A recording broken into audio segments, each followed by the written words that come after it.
অবস্থা কি দুলাভাই রোগী? নেন, আপনারা একটু চিকিৎসা দেন।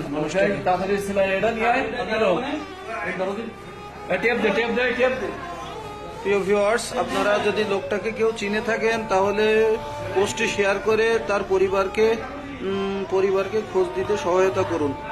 লোকটি আজকে মূলত অ্যাক্সিডেন্ট করছে, এই যে পাইকগাছা পৌরসভার বাস স্ট্যান্ড সংলগ্ন ওখানে উনি ভিক্ষা করতেছিল। ওনার ব্যাপক একটা ওই যে কিসে অ্যাক্সিডেন্ট করছে মনু? মোটরসাইকেলে অ্যাক্সিডেন্ট করে মোটরসাইকেল কি চলে গেছে ওখান থেকে সাথে সাথে টেনে চলে গেছে। মোটরসাইকেলে অ্যাক্সিডেন্ট করে ওনার পিছনে কতটা ক্ষত হয়েছে? হালকা বেশ ক্ষত হয়েছে এবং ব্লিডিং হচ্ছে।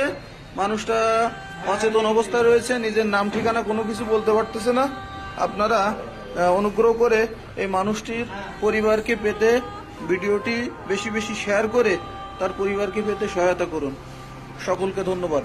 আসসালামু আলাইকুম রহমতুল্লাহ। বর্তমানে পাইকগাছা উপজেলা স্বাস্থ্য কমপ্লেক্সে চিকিৎসাধীন রয়েছে। লোকটি কোনো কথাবার্তা কোনো কিছুই বলতে পারতেছে না।